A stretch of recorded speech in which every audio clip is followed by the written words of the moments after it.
Salam sejahtera untuk kita semua. Pelajaran sekolah sahabat dengan tema utama tentang kematian, hampir mati, dan harapan masa depan. Pelajaran keempat, harapan perjanjian lama. Senin 17 Oktober, dari kekuatan kubur.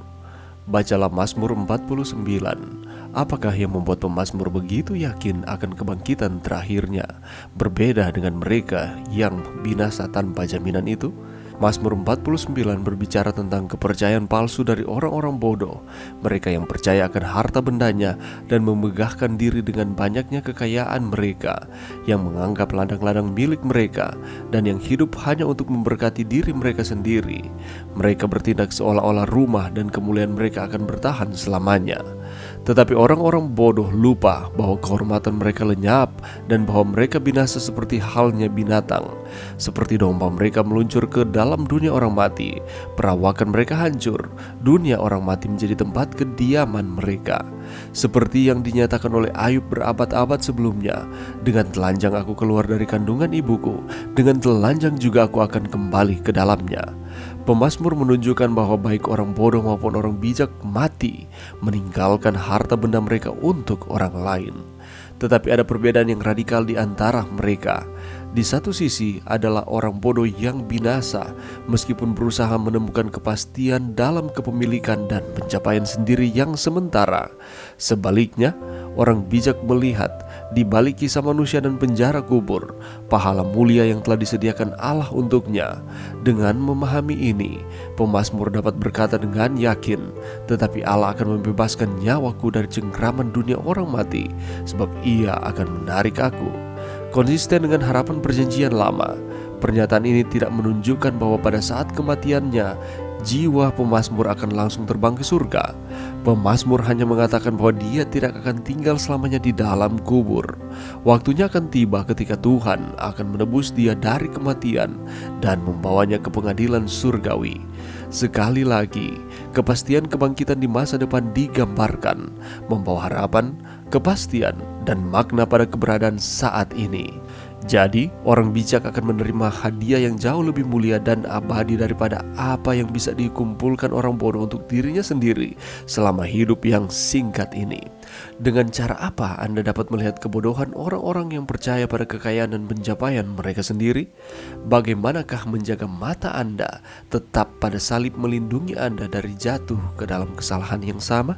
Pelajaran yang bisa kita dapatkan pada saat ini. Mari kita membaca Mazmur pasal 49 ayat 17 dan 18. Janganlah takut apabila seseorang menjadi kaya, apabila kemuliaan keluarganya bertambah, sebab pada waktu matinya semuanya itu tidak akan dibawanya serta kemuliaan tidak akan turun mengikuti dia. Seringkali kita sebagai manusia mengeluh ketika kita melihat mengapa ada orang yang tidak setia kepada Tuhan, yang tidak benar di hadapan Tuhan, melakukan kecurangan demi kecurangan di dalam kehidupannya, tetapi ia berhasil di dalam kehidupannya. Mengapa Tuhan kelihatannya diam dengan hal seperti ini? Sedangkan ada yang setia kepada Tuhan, mempelajari akan firman-Nya setiap hari, mengandalkan Tuhan di dalam kehidupannya, tetapi kehidupannya seperti itu saja. Sedangkan orang yang tidak setia, dia sukses di dalam kehidupannya. Mereka memiliki uang yang banyak, mereka bisa membeli rumah, mobil tanpa bersusah payah. Akan tetapi pada saat ini kita akan belajar dari Alkitab bagaimana untuk kita tidak iri dengan kekayaan orang fasik. Sebenarnya kekayaan itu tidaklah salah, karena berkat Tuhan seorang menjadi kaya. Tetapi yang menjadi masalahnya adalah apabila kehidupan kita hanya menitik beratkan kepada harta duniawi, sehingga kita akan menghalalkan segala cara untuk menggapainya. Dan itu tidaklah benar. Jika orang menjadi kaya oleh karena kerja kerasnya dan karena berkat Tuhan, itu tidak akan menjadi masalah. Akan tetapi jika orang fasik menjadi kaya karena kefasikannya, Alkitab mengatakan bahwa kita tidak perlu takut dan iri terhadapnya. Mengapa demikian?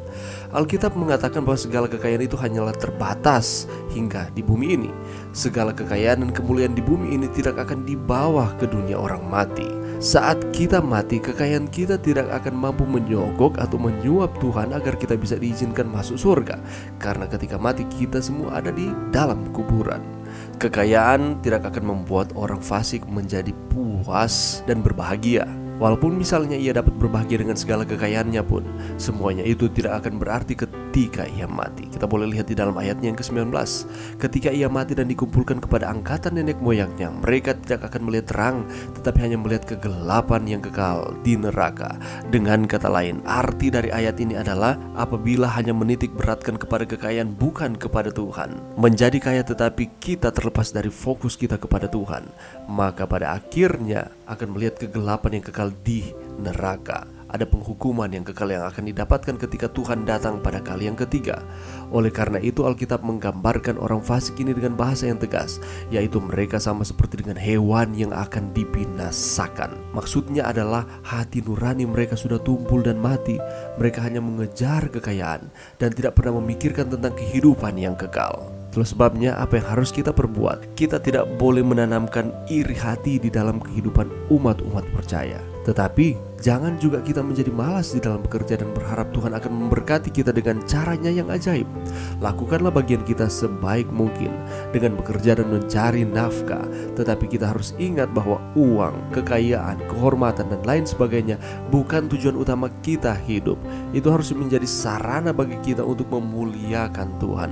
Kalau Tuhan memberkati kita dengan kekayaan dan kita ditemukan taat, setia kepada Tuhan, apa salahnya kita gunakan itu untuk kemuliaan Tuhan? Mari kita terus hidup setia di hadapan Tuhan. Janganlah kita mengulangi kesalahan dari orang-orang yang tidak taat kepada Tuhan.